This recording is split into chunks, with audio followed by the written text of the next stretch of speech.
প্রিয় বন্ধুরা, আজকে এমন এক গল্প শুনাইতে চলছি, সেইটা এক নববধূর না, বরং এমন এক কবরের যেটা জ্যান্ত আসিল। এই গল্প এক নিকার, যা কাগজে লেখা হয় নাই, লেখা হয়েছিল কবরের মাটিতে। এই গল্প এক নববধূর, যার পরনে লাল জোর আসিল, কিন্তু তার মিয়া মানুষ আসিল না। এই গল্প এক মাইয়ার, যে জীবন চাইছিল, কিন্তু নিকাই তার মৃত্যুর কারণ হয়। বন্ধুরা, এই গল্প কেবল শোনারই না, বরং এই গল্প মনে গাইথা যাওয়ার। শেষ পর্যন্ত শুনবেন, কারণ যা কিছু এই নববধূর লগে ঘটছিল তা শুনলে লোম খাড়া হইয়া যাইব। একখান সুন্দর গ্রাম, যেইখানে সকালের আজান, পাখির আওয়াজ আর মাটির সুগন্ধ সাইড দিকে একখান আশার আলো লইয়াইত। গ্রামখান ছোট্ট আসিল, কিন্তু মাইনসের মন আসিল অনেক বড়। রাস্তা আসিল কাঁচা, দেয়াল আসিল মাটির, আর দরজা আসিল কাঠের। এই গলিতেই থাকত সালমা। বয়স 25 বছর, সরল মুখ, গভীর চক্ষু আর এমন মন যা সবাইরে আপন করে। সালমার আব্বা চাষ করত আর আম্মি ঘর সামলাইত। সালমা মায়েরে সাহায্য করত, বাচ্চাগো কোরআন পড়াইত আর গ্রামের মসজিদে ছোটখাটো কাম কইরা দিত।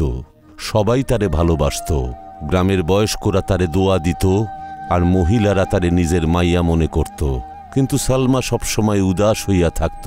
বাইরে তারে হাসতে দেখা যাইত, কিন্তু ভেতরটা শূন্য আসিল।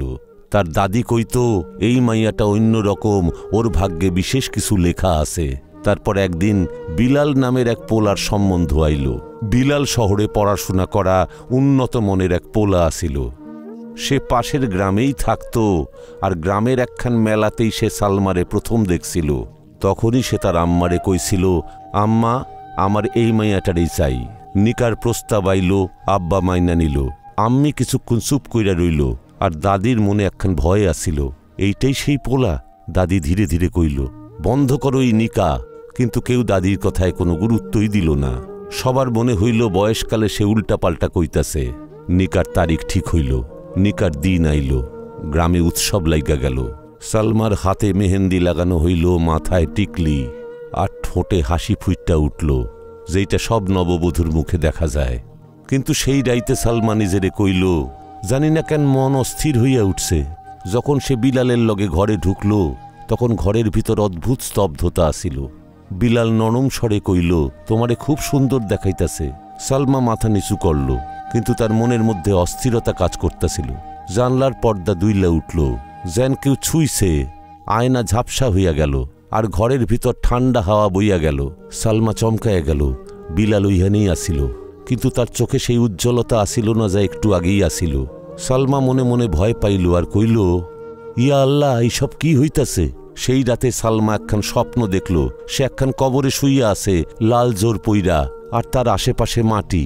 কেউ কইতাছিল, তোমার নিকা হইয়া গেছে, এখন তুমি আমার। সালমা চমকাইল আর ধর্মর কইরা উঠা বসল। বিলাল ঘরে আসিল না, দরজা বন্ধ আসিল, জানলাও বন্ধ আসিল, কিন্তু হৃদস্পন্দন বাইরে চলছিল। পরদিন সকালে বিলাল নর্মাল আসিল, যেন কিছু হয় নাই। তুমি ঠিক আছো? বিলাল কইল। সালমা হ্যাঁ কইল, কিন্তু তার চোখে প্রশ্ন আসিল, আর সেই প্রশ্নের উত্তর সময়ই দিতে পারত, আর সময়েই দিব।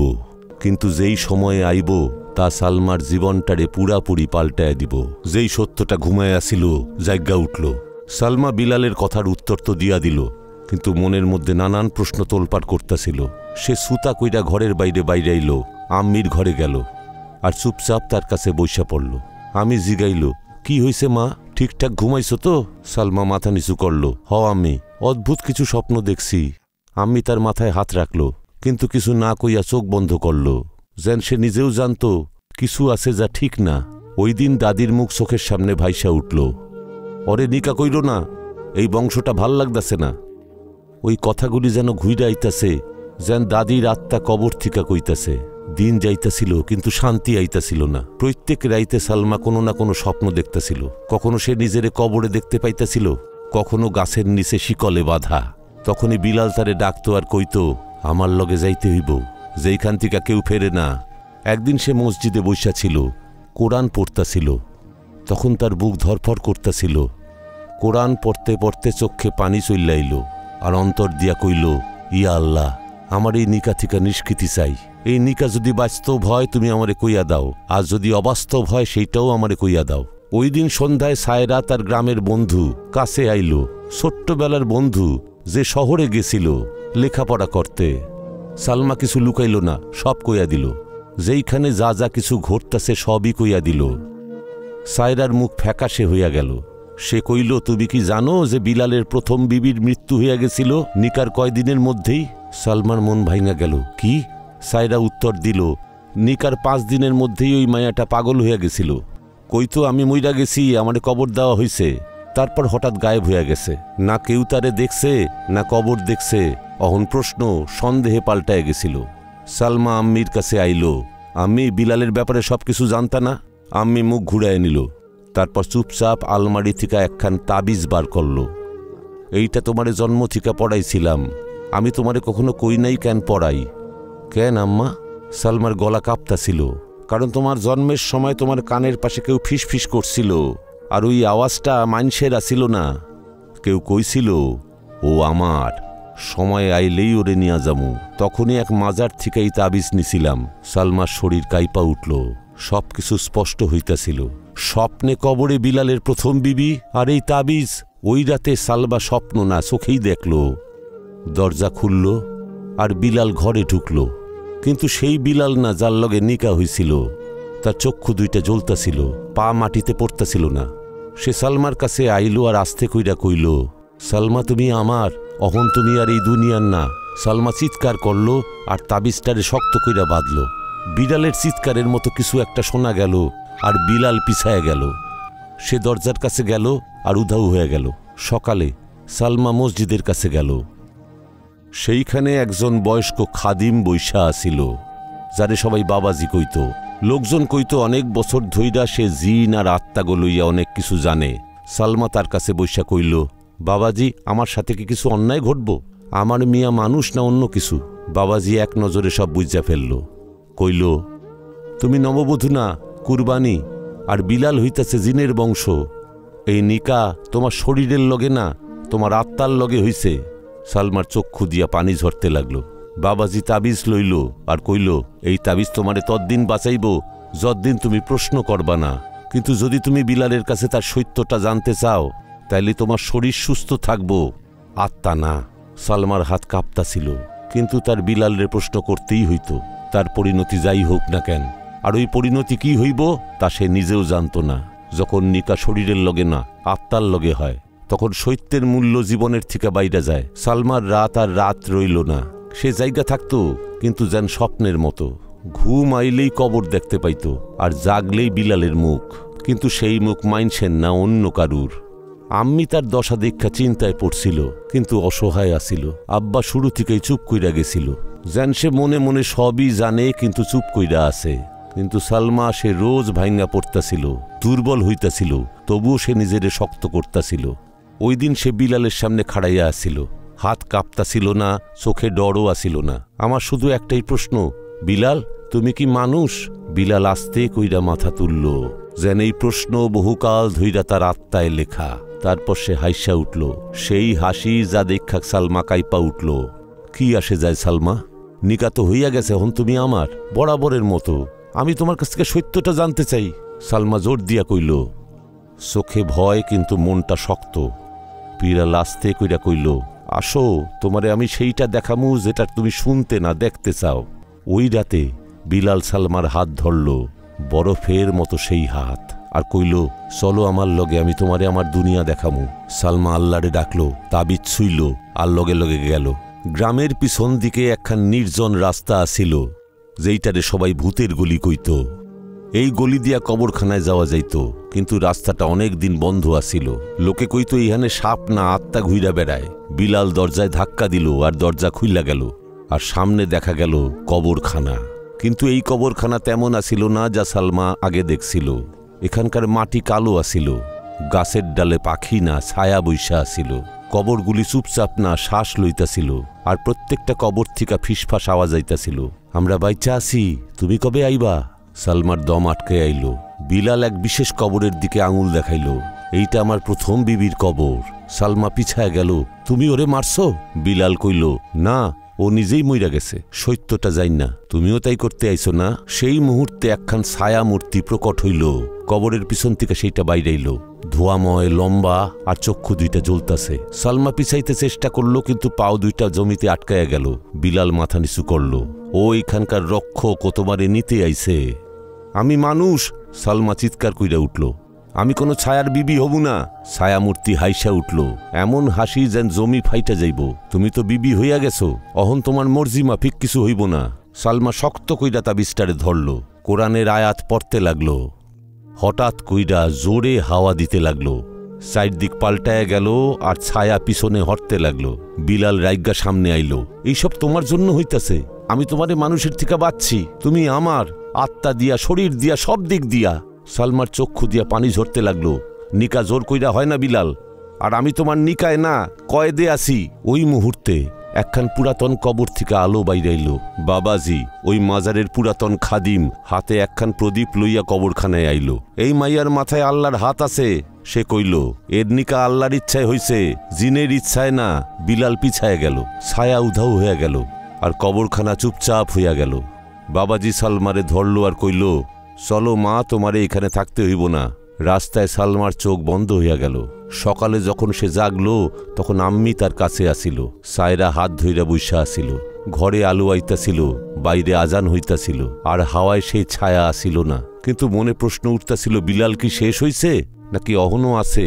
কিছু সত্য এমন হয় যা আম্মা আব্বুও কইতে চায় না, কিন্তু কবর নিজেই কইতে থাকে। সালমা জাগছে তো বটে, কিন্তু ভেতরে ভেতরে মইরা গেছে। চোখ খুলছে বটে, কিন্তু স্বপ্ন অহনো ভেতরে আছে। সেই ঘরই আসিল, আম্মিও আসিল, আলোও আসিল, কিন্তু মনের আলো নিভা গেছিল। আম্মি মাথায় হাত রাখলো, কেমন লাগতেছে মা? সালমা কইল, আম্মি, আমার এখন সত্যিটা জানা চাই, পুরা সত্যি। বিলালকে আর আমার নিকার পিছনে যে গল্পটা আছে সেটা কি? আম্মির মুখ ফ্যাকাশে হইয়া গেল, কথা আটকায় গেল, আর মাথা নিচু করে নিল। ঘরে আব্বাও হাজির আছিল, যারে সালমা চিরকাল দেখছে চুপচাপ, ইজ্জতদার, আর একটু ভীতু প্রকৃতির। কিন্তু আজকা তার মুখে আসিল অন্য ভাব, যেন সে কোনো পুরাতন বোঝা ঘাড়ে নিয়ে ঘুরে বেড়াইতেছে। আব্বা কইল, সালমা, তুমি যা জিগাইতেছ ওইটা নিয়ে আমরা বহু বছর ধইরা অশান্তিতে আছি। বিলালের বংশ, তোমার আম্মার নিকা ওর লগেই হওয়ার কথা আসিল। সালমার চক্ষু বিস্ফারিত হইয়া গেল। আমার আম্মা? হ, আব্বা গম্ভীর গলায় কইল, তোমার আম্মার নিকাও এইখানেই ঠিক হইছিল। কিন্তু সেই মুহূর্তে ওই বাবাজি, ওই পুরাতন মাজারের খাদিম যে তোমারে বাঁচাইছিল, সে নিকা হওয়ার আগেই আটকাইছিল, আর আমরা পালাইছিলাম। কিন্তু শয়তানটা বলে নাই। তখন সে কইল, যদি আম্মারে না পাই, মাইয়ারে নিকা করুম। নিকা তো হইবই। আম্মির চক্ষু দিয়া পানি ঝরতে লাগলো। আমরা তোমারে বাঁচানোর অনেক চেষ্টা করছি, কিন্তু বিলাল এমন মানুষের রূপ ধইরা আইলো যে আমরা ভাবতেও পারি নাই। সে তোমারে নিজেই নির্বাচন করছিল। সালমার চারপাশ দুলতে লাগলো। তাইলে আমার নিকা একখান প্রতিশোধ আসিল না? মা, ওইটা নিকা আসিল না, একখান হাজত আসিল, তোমার শরীরটারে দখলকরণের একখান কায়দা। সালমা দেয়ালে হেলান দিয়া বইসা পড়ল। সে অন কি করব? আমি কি শেষ হয়ে যাবো? আব্বা মুখ ঘোরাইল। সত্য তো এইটাই যে ও অহনো যায় নাই, কেবল পিছু হটছে। সেই রাতে সালমা বুঝতে পারল, ঘরের পরিবেশ যেন আবার পাল্টায় গেছে। জানলা বন্ধ আছিল, দরজাও বন্ধ, কিন্তু ঘরের ভিতর একখান সুবাস ঘুরতাছিল। সেই সুবাস যা বিলাল আইলেই পাউন যাইত। চন্দন আর গোলাপের সুগন্ধ, লগে একখান পুরাতন কবরের গন্ধও আসিল। আয়না ঝাপসা হইল, তার উপর একখান লেখা ফুইটা উঠল, নিকা কাগজে লিখা বন্ধ করুন যায় না, তা অন্তরে বাইসা থাকে। সালমা পিছায় আইল, বুকের ধুকপুকানি বাইরে গেল, কিন্তু এইবার চক্ষু বন্ধ করল না। পরদিন সকালে সে সোজা গেল বাবাজির কাছে। বাবাজি মাটিতে বইসা আসিল, তসবি ঘুরাইতেছিল। বাবাজি, আমারে ওই তাবিজ আবার দাও। বাবাজি কইল, কেন? কারণ আমি এই নিকা থেকে কেবল বাঁচতে চাই না, আমি এইটারে শেষ করতে চাই, বরাবরের লেগা। বাবাজির চক্ষু স্থির হইয়া গেল। তুমি তৈরি আছো তো? তোমারে মূল্য দিতে হইব। আমি সমস্ত মূল্য দিতে রাজি আছি, কেবল আমার মন ছাড়া। বাবাজি কইল, একখান জায়গা আছে, কবরখানার সবচাইতে পুরাতন কবর, যেখানে ওগো বংশের প্রথম নিকা হইছিল। ওইখানে যাইয়া তোমারে ওই দোয়া পড়তে হইব, যা রুহানি নিকা ভাইঙা দিব। কিন্তু খবরদার, ওইখানে তোমার পরীক্ষা হইব, আর ওইখানে একখান ছায়া তোমার জন্য অপেক্ষা করতেছে। সালমা প্রস্তুত হইল। সে আম্মার দিকে তাকাইল, সেই মুখে আতঙ্ক আসিল। সায়রা তার লগে যাওনের প্রস্তুতি নিল। আম্মি তার হাতে কোরআন তুইলা দিল। আব্বা দিল পানির বোতল আর পুরাতন রুমাল, যা দাদু দিছিল। এইটা সবসময় লগে রাখবা। আব্বা কইল, এইটা তোমারে মনে করাইব তুমি মানুষ, আর মানুষ দোয়া কইরা শক্তি পায়। সালমা বাইরে পড়ল। সায়রা লগে আসিল, কিন্তু রাস্তা এমন আসিল যে তাগো ছায়াও পড়তাছিল না। গাছপালা দুলতাছিল, হাওয়ায় গম গম শব্দ, আর দূর থেকে চিৎকার, যেন কেউ কান্তাছে কিংবা হাসতাছে, বোঝা যাইতেছে না। কবরখানা আইসা পড়ছিল। সালমার মন চঞ্চল হইয়া উঠছিল। এইটা জীবনের শেষ রাতও হইতে পারে, কিংবা নতুন জীবনের শুরু। যখন কবরখানা পরীক্ষা লয়, তখন দোয়াই হইয়া ওঠে অস্ত্র। রাত গভীর হইছিল। সালমার সায়রা কবরখানার দিকে আউগায় চলছিল, হাতে কোরআন, অন্তরে দোয়া, আর চোখে মুখে আসিল আতঙ্ক। রাস্তা শুনশান আসিল, গাছপালাগুলি চুপচাপ, কিন্তু শাখা প্রশাখা হাওয়া ছাড়াই দুলতাছিল। কোনো কোনো গাছে ফিসফিসানি শোনা যাইতেছিল, কখনো মাটি থেকে আওয়াজ উঠতাছিল, যেন কারো বুকের শব্দ। সায়রা সালমার হাত শক্ত করে চাইপা ধরল। যদি কিছু হয় আমরা পিছায় যামু। সালমা হাইসা উঠল। অহন পিছায় যাবার প্রশ্নই নেই সায়রা, হয় মুক্তি পাবু নয় মৃত্যু। কবরখানার দরজায় জং পইরা গেছিল, যেন বহু বৎসর কেউ ওখানে হাত দেয় নাই। সালমা যেই দরজার উপর হাত রাখল, দরজা আপনা আপনি খুইলা গেল। ভিতরে ঢুকতেই একখান হাওয়া তারে ছুঁইয়া গেল, কিন্তু সাধারণ হাওয়া না, তাতে ওই গন্ধ আসিল চন্দন, গোলাপ আর পুরাতন কবরের গন্ধ। আকাশে মেঘ ঢাইকা গেছিল, চাঁদের চিহ্ন নাই। সামনে একখান রাস্তা, যেটা কবরখানার মধ্যে চইলা গেছে। যাইতে যাইতে সালমা এক জায়গায় আটকায় গেল। সামনে একখান পুরাতন গাছ, যার নিচে কয়েকখান ছোট ছোট কবর আর একখান বড় কবর। এইটাই হইব, বাবাজি কইছিল, এই সেই জায়গা যেখানে আল্লাহর বাণী লেখা আছিল। কিন্তু আল্লাহর বাণী কেবল লেখাই থাকে না, তারে পড়তেও হয়, ত্যাগ দিয়া, ধৈর্য দিয়া, আর অন্তর দিয়া। সালমা মাটিতে বইসা পড়ল, কিছুক্ষণ আয়াত পড়ল। চারদিক চুপচাপ হইয়া গেল। সায়রা আস্তে কইল, কিছু হইতাছে, দেখো। কবরের মাটি কাইপা উঠতাছে, গাছের শাখা নিচে নাইমাইতাছে, যেন বিশেষ কিছু ঘটব। তারপর হঠাৎ কইরা একখান ছায়া মূর্তি দেখা দিল। সেই জ্বলন্ত চোখ, সেই লম্বা চেহারা, সেই কণ্ঠস্বর। তুমি ভাবছিলা তুমি সহজেই নিকা ভাইঙা দিবা? বিলালের ছায়া। তুমি হইলা আমার সালমা। সে চিৎকার কইরা উঠল, এই নিকা কোনো মৌলবীর কাগজে লেখা হয় নাই। এইটা তো বহু বৎসরের পুরাতন আচার, জিনের রক্ত দিয়া। আর রক্ত কখনো তালাক চায় না। সালমা খাড়ায় পড়ল, কিন্তু ভয় পাইল না। সে কইল, যে নিকায় আমার মত নাই, সেইটা হইল জবরদস্তি। আর আল্লাহ কখনো জবরদস্তিরে মাইনা নেয় না। সালমা, ওই দোয়াটারে খোঁজো। সালমা মাটির দিকে নিচু হইল। কবরের কোনায় মাটিতে কিছু চমকাইতেছিল। সে হাত দিয়া মাটি সরাইল। একখান পাথর, যার উপর আরবিতে কিছু শব্দ লেখা আছিল। হে আল্লাহ, এই বন্ধন থেকে মুক্তি দাও, আর তোমার শক্তি দিয়ে আমারে রক্ষা করো। সে ওই দোয়া পড়ল। প্রথমবার গলা কাঁপতাছিল, দ্বিতীয়বার দম আটকায় গেল, তৃতীয়বার আলো ফুইটা উঠল, ছায়া পিছাইতে লাগল। না, সে চেঁচাইল, এই দোয়া নিকারে পুড়াইয়া দিব। তার চোখ জ্বলতাছিল, হাত শক্ত হইয়া উঠল, আর সে সালমার দিকে আউগাইল। সায়রা আউগাইল, তাবিজ উঠাইয়া চিৎকার করল, তোর ছায়া আলোতে শেষ হইয়া যাউক। সালমা শেষবার দোয়া পড়ল, আর আলো আকাশ পর্যন্ত ছড়াইয়া গেল। কবরখানার মাটি কাঁপতে লাগল, গাছপালা ভাইঙা পড়ল, আর বিলালের ছায়া জ্বলতে লাগলো। সে চিৎকার করতে করতে ফুরিয়ে যাইতে লাগলো, সালমা, এইটা শেষ হয় নাই। তারপর চুপচাপ, কেবল সালমার শ্বাস প্রশ্বাস, সায়রার চক্ষু দিয়া পানি, আর কবরখানার মাটিতে শান্তি ছড়াইয়া পড়ল। সালমা কোরআন তুলল, মাটি পরিষ্কার করল, আর মাটি চাপা দিয়া দিল। আমি মুক্তি পাইছি, আমার আত্মা মুক্তি পাইছে। দোয়া কবুল হইলে নতুন জীবন পাওন যায়। কবরখানায় ওই আলো ফুরাইয়া গেছিল, হাওয়া কইমা আইছিল, গাছপালা মাটির উপরেই খাড়াইয়া আসিল। কিন্তু সালমার অন্তরে অহর ঝড় চলতাছিল। সে মাটিতে বৈশা আসিল, চক্ষু দিয়া পানি ঝরতাছিল, কিন্তু সেই পানি দুর্বলতার না, বরং মুক্তির। সায়রা তারে অভয় দিল, চল অহন বাড়ি যাই, সব শেষ হইয়া গেছে। সালমা কোরআন বুকে ঠেকাইল, আর মাথা তুইল্লা আকাশটারে দেখল। ইয়া আল্লাহ, তোমারে ধন্যবাদ, তুমি আমার নিকাটারে ভাঙছো, যা কেবল জমিতে না, আসমানেও জবরদস্তি কইরা আটকানো হইছিল। তারপর তারা ফিরে আইল। গ্রামের লোক তাগদিগা তাকাইয়া আসিল। আম্মি, আব্বা আর পরিচিত কিছু লোক সবকিছু জাইনা ফেলছিল। আম্মি তারে জড়ায়া ধরল, কাইন্দা ফেলল, মাগো, তুমি বাইচা গেছো, আমার প্রাণ বাইচা গেছে। আব্বা প্রথমবার সালমার মাথায় হাত রেখা কইল, তুমি সেইটাই করছো যেটা করতে পুরুষেরাও কাইপা যায়। দিন কাইটা চলল। সালমার চক্ষের নিচে কালি, কিন্তু অন্তরে শান্তি। সে হন মসজিদে যাইত, বাচ্চাগো কোরআন শিখাইত, আম্মির লগে চুলা জ্বালাইত, আর নিজেরে সময় দিত। বিলালের ছায়া আর আসিল না, না স্বপ্নে, না হাওয়ায়, না মনের কোনো কোনা খামসিতে। বাবাজি যে তারে বাঁচাইছিল সে আইসা কইল, মা দোয়া তখনই কবুল হয় যখন ভয়ের থেকে বিশ্বাস বেশি থাকে। তুমি সেই সব মাইয়াগো জন্য দৃষ্টান্ত যাগো জবরদস্তি নিকা হইয়া থাকে। তারপর একদিন দিনের আলোয় সালমা কবরখানায় গেল। সেই কবর, সেই গাছ, কিন্তু অহন শান্তি আসিল। সে একখান কাঠের টুকরাই না রাখলো যাতে লেখা আসিল, এইখানে একখান নিকা ভাঙছিল যা আত্মায় লেখা হইছিল, আর এইখানে একখান মাইয়া মুক্তি পাইছিল যে আল্লাহর ভরসায় লইরা গেছিল। সময় চইলা গেল। তারপর একটা দিন আইল। সালমার আগের মতো আসিল না, সে শক্তিশালী হইয়া উঠছিল। আম্মি একদিন কইল, মাগো একখান সম্বন্ধ হয়েছে, পোলাটা সতে দিল দরিয়া আর মানুষ। সালমা চুপ কইরা রইল। তারপর আস্তে কইরা কইল, আম্মি নিকা তখনই হইব যখন আমি নিজের থিকা কবুল করুম, কেবল মুখ দিয়া না, অন্তর থিকা।